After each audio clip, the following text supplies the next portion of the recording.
Olá, meus amigos. Nós estamos começando agora mais uma das nossas reuniões de estudo, que nós chamamos de videoaulas, a respeito de O Livro dos Espíritos, de Allan Kardec. Já estudamos a introdução, já vimos prolegômenos e começamos o primeiro capítulo, que trata exatamente a respeito de Deus e o infinito. E uma etapa, que é a derradeira, que ficou por último, é a respeito do panteísmo. E aí então se encerra o primeiro capítulo e vamos prosseguindo para o restante da obra. Quanto à questão do panteísmo, nós vamos encontrar propriamente algumas questões interessantes, que começa com a de número 14 da obra, em que Allan Kardec pergunta para a espiritualidade da seguinte forma: Deus é um ser distinto, ou será, como opinam alguns, a resultante de todas as forças e de todas as inteligências do universo? A gente compreende pela própria pergunta a ideia de Allan Kardec querendo a resposta a respeito do conhecimento sobre Deus, se ele seria um ser à parte, ou se ele poderia ser entendido por nós humanos, a esta altura, como aquele que reuniria o somatório de tudo o que existe propriamente em termos espirituais do próprio universo, como se ele fosse o conjunto de tudo. E a espiritualidade é muito clara na resposta e nos diz: se fosse assim, Deus não existiria, porquanto seria efeito e não causa. Ele não pode ser ao mesmo tempo uma e outra coisa. Porque se Deus criou, por exemplo, todas as inteligências, todos os espíritos, todos aqueles que povoam a imensidade do universo, ele não poderia ser uma coisa e outra. Então, se ele é a causa primária de tudo, na verdade, nós temos que separar Deus Criador daquilo que nós entendemos que seja o conjunto que denominamos a criação, que envolve, claro, as criaturas todas também. Seguindo adiante, nós vamos encontrar um comentário de Kardec que diz assim: Deus existe. Disso não podeis duvidar e é o essencial. Que na verdade não é de Kardec, é da espiritualidade. Como se a espiritualidade dissesse: vocês ainda não têm condições de conhecer tudo a respeito de Deus. Mas ele traz como essencial, ele, o conjunto da espiritualidade: Deus existe. Disso não podeis duvidar e é o essencial. Crede-me, não vades além, do tipo, talvez percamos tempo querendo entender as coisas de um outro modo, menos simples, para nos inteirarmos, como seria o desejo de todos, a respeito do Criador. E ele continua: em nome da espiritualidade, não vos percais num labirinto de onde não lograríeis sair. Isso não vos tornaria melhores, antes um pouco mais orgulhosos, pois que acreditaríeis saber, quando na realidade nada saberíeis. Deixai conseguintemente de lado todos esses sistemas. Tendes bastantes coisas que vos tocam mais de perto, a começar por vós mesmos. Estudai as vossas próprias imperfeições, a fim de vos libertardes delas, o que será mais útil do que pretender despenetrar no que é, para nós, na atualidade, ainda impenetrável. E é interessante que a espiritualidade se manifesta aqui para que nós tenhamos uma ideia daquilo que é essencial.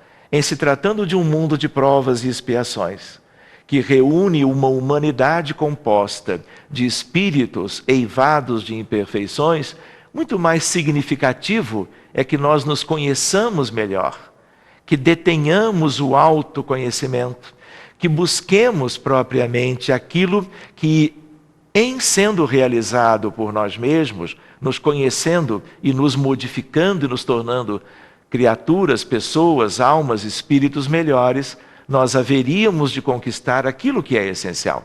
Como se as coisas de fora, como que as coisas que, claro, nos remetem à criação de tudo, não fossem as mais relevantes. Como se nós estivéssemos querendo saber mais, sem termos condições de fazê-lo. E mais ainda, desviando talvez o foco das nossas atenções para uma coisa externa, mesmo de tanta importância, mas desfocando daquilo que é o primordial, que nos interessa no sentido da nossa recuperação, da nossa evolução espiritual, que vem a partir das conquistas das virtudes humanas que nos faltam até hoje. Verdade? Sigamos adiante. Na pergunta número 15, ainda sobre panteísmo, nós vamos encontrar: de que se deve pensar da opinião segundo a qual todos os corpos da natureza, todos os seres, todos os globos do universo seriam partes da divindade e constituiriam em conjunto a própria divindade? Ou por outra, que se deve pensar da doutrina panteísta, que é exatamente aquilo que estávamos considerando antes. A ideia, portanto, de que Deus seria a reunião de tudo e de todos, no âmbito da matéria, no âmbito do espírito, no âmbito do fluido cósmico universal. Muito bem, a espiritualidade é taxativa e diz assim para nós: não podendo fazer-se Deus, o homem quer, ao menos, ser uma parte de Deus. É uma resposta, claro, interessante, para que nós nos situemos e entendamos que uma coisa é a divindade, a outra coisa é a criação propriamente dita, na qual, obviamente, nós nos incluímos todos. Sigamos adiante um pouco mais e busquemos a pergunta número 16. Pretendem os que professam esta doutrina achar nela a demonstração de alguns dos atributos de Deus, que, aliás, nós estudamos com as entidades espirituais em torno de Kardec, no mesmo capítulo, na videoaula anterior.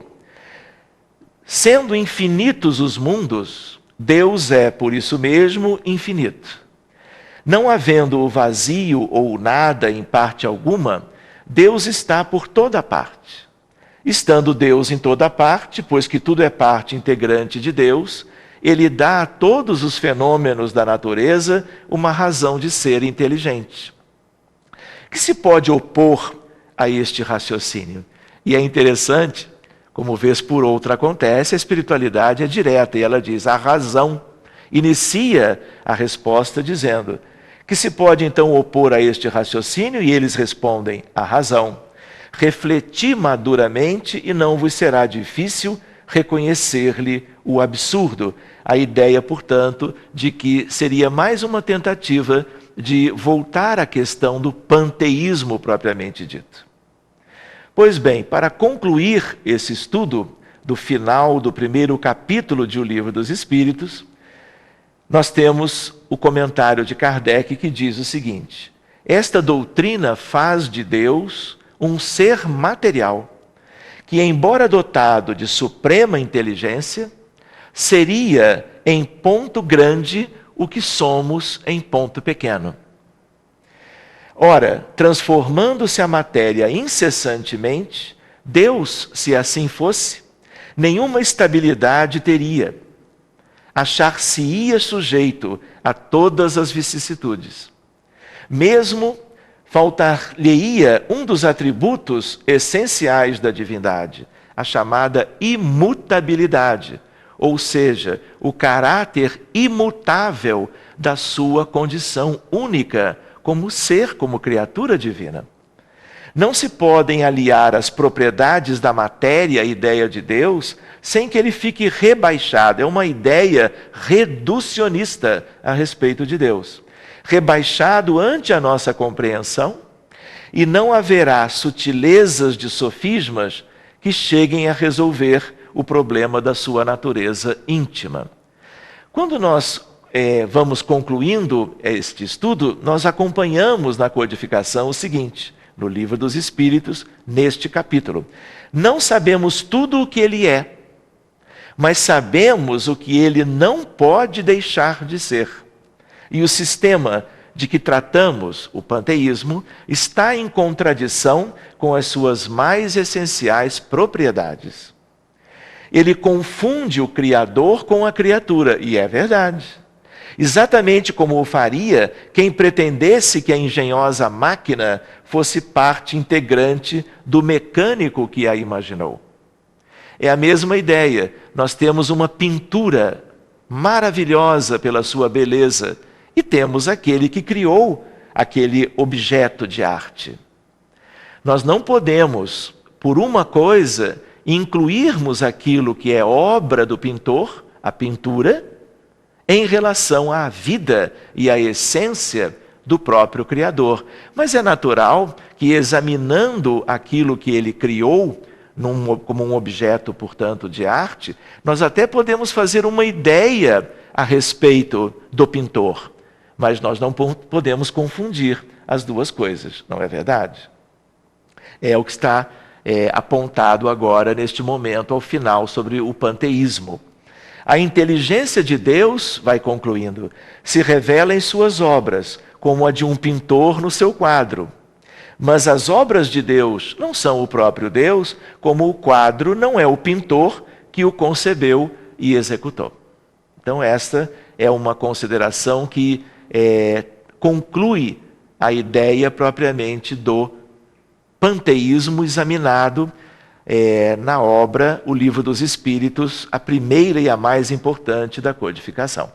Vale lembrar que essas questões eram questões da época, eram exercícios da parte daqueles que detinham um conhecimento maior, que eram afeitos à ciência da época, à filosofia de então, e que se voltavam para o entendimento dessas questões maiores, que começavam a ser examinadas na obra, e então o codificador traz isto na formulação de diversas questões, incluindo este aspecto que trata a respeito de Deus e da chamada doutrina panteísta. Nós vamos, a partir de agora, em que concluímos o primeiro capítulo, nós vamos examinar, a partir da próxima videoaula, as questões do capítulo 2. E aí nós vamos entrar em aspectos lindos ligados à ciência espírita, ligados a questões da ciência humana, que procurava compreender as questões do mundo material e as questões do mundo espiritual. E vamos fazer uma volta ao passado, porque estamos nos referindo a um estudo importante, que se refere a uma obra que já tem mais de 1 século e meio. E é interessante porque nós vamos analisar propriamente também o que era o pensamento da época, do que era conhecido naqueles tempos. E aí nós vamos examinar, fazendo esta viagem ao passado e procurando atualizar estas coisas em relação à atualidade. Porque a ciência humana, ela avançou enormemente desde os tempos memoráveis do século XIX, quando a codificação kardeciana foi escrita propriamente, e ao mesmo tempo nós tivemos então prodígios da evolução do pensamento científico e podemos muito bem fazer propriamente uma verificação das comparações entre o que os espíritos diziam e o que a humanidade conquistou pelo seu próprio esforço e mérito no sentido do conhecimento do universo. Um abraço a todos.